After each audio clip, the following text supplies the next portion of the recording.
मंच पर उपस्थित तमाम सम्मानित लोग, मेरे समक्ष पूरी दिल्ली के कोने कोने से आए हुए जुझारू कार्यकर्ता बंधु, विधायक साथी, निगम पार्षद और मणिपुर की बेटियों के लिए आवाज बुलंद करने के लिए आए हुए एक दिल्ली के सम्मानित व्यक्ति का मैं आभार प्रकट करती हूँ।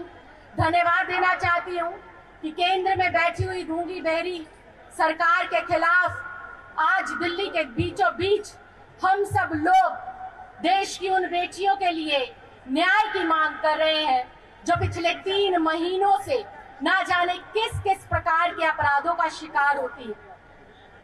नंगा कर परेड करने की बात हो, अत्याचार की बात हो, बलात्कार की बात हो, सिर्फ मणिपुर ही नहीं, जब से केंद्र के अंदर ये गूंगी बहरी सरकार आई है तब से लेकर आज तक आए दिन क्राइम इंडेक्स के अंदर इंडिया में महिलाओं के खिलाफ अपराध दिन प्रतिदिन बढ़ते जा रहे हैं।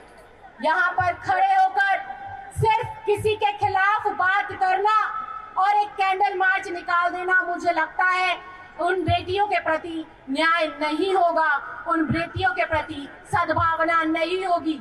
आज हमें यहाँ से आवाज बुलंद करनी होगी उस चौथी पास राजा के खिलाफ जिसको विदेश में घूमने का इतना लालच है, विदेश में अपने आप को चमकाने का इतना लालच है कि वो अपनी देश की बहन बेटियों पर हो रहे अत्याचार पर मौन धारण कर बैठ गया।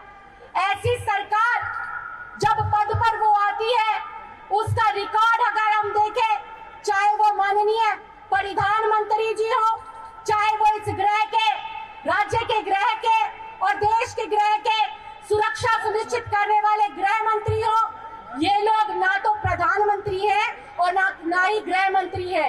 ये लोग एक प्रधानमंत्री है जिसको रोज दिन कपड़े बदल कर फोटो सेशन कराना, अलग अलग देशों में घूमना और एक दूसरा जो गृह मंत्री है उसको किस राज्य का टारगेट कर उसकी सरकार को तोड़ना है।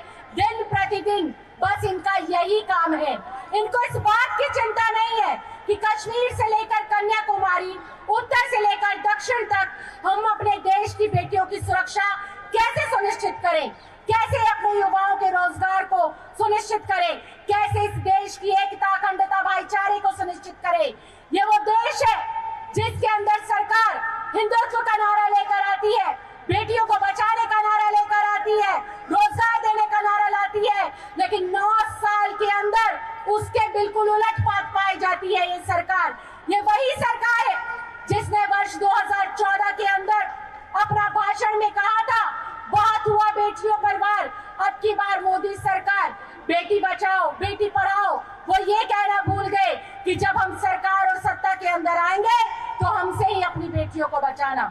संसद के अंदर बैठे हुए तमाम सांसद जो बेटियों के खिलाफ अपराध में लिप्त पाए जाते हैं, उनको जो है संरक्षण देने का काम हमारे देश के माननीय प्रधानमंत्री, माननीय गृह मंत्री और पूरी की पूरी केंद्र सरकार करती हुई दिखाई देती है। लेकिन दुर्भाग्यवश उन्हीं बेटियों के लिए जब सुरक्षा की मांग की जाती है तो तमाम विपक्ष के लोगों को बाहर का रास्ता दिखाया जाता है। ये वो भारतवर्ष है जिस देश के अंदर जय जवान और जय किसान का नारा बुलंद हुआ था। आज किसान सड़कों पर महीनों लड़कर अपनी मांग को जो है मनवाता है। और ये वही संजय सिंह है, जब किसान बिल का इन्होंने विरोध करा तब भी देश की राज्यसभा के अंदर उनको निलंबित किया गया था। और वो जवान जो कारगिल के अंदर शहीद हुआ था, देश की एकता, अखंडता और सुरक्षा के लिए पाकिस्तान के खिलाफ जिसने अपनी शहादत दी थी, आज उसकी धर्म पत्नी की नंद अवस्था में परेड कराई जाती है। शर्म आनी चाहिए ऐसी केंद्र की सरकार को जो कि मणिपुर के मुद्दे पर मौन होकर बैठी है।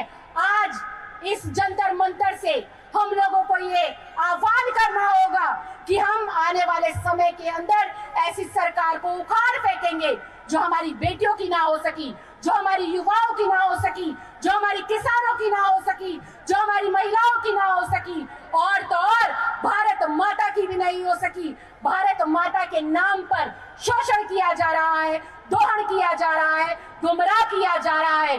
तो मैं बस इतना ही कहना चाहती हूँ कि मोदी तेरे राज में मणिपुर जल गया आग में, तो मोदी हटाओ, मोदी हटाओ, मोदी हटाओ, मोदी हटाओ।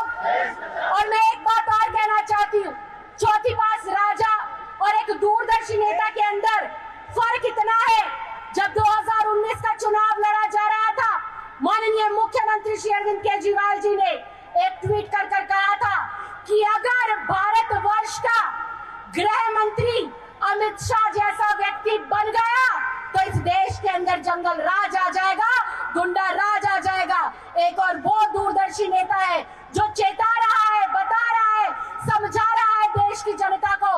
और एक वो चौथी पास राजा है जो पिछले 3 महीने से अपने देश के अंदर एक राज्य जिनमें उसकी खुद की सरकार है, डबल इंजन की सरकार है, उसको जलता हुआ छोड़कर देश विदेश में अपनी इमेज चमकाने में लगा हुआ है, अपने आप को चमकाने में लगा हुआ है, मोदी मोदी के नारे लगाने में लगा हुआ है।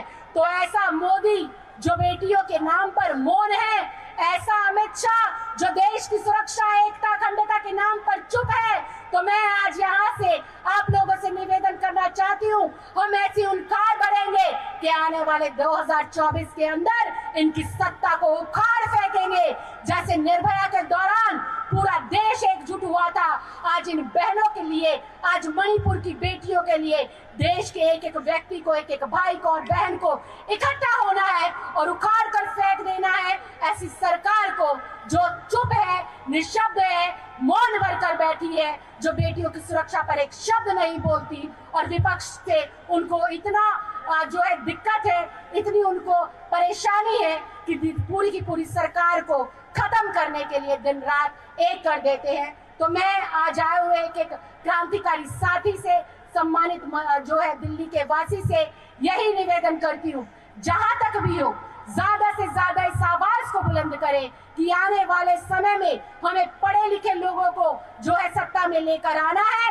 अनपढ़ और आरोपी अपराधी किस्म की जो मानसिकता के लोग हैं उन्हें सत्ता से बाहर का रास्ता दिखाना है। बहुत बहुत धन्यवाद, बहुत बहुत आभार। जय हिंद, जय भारत।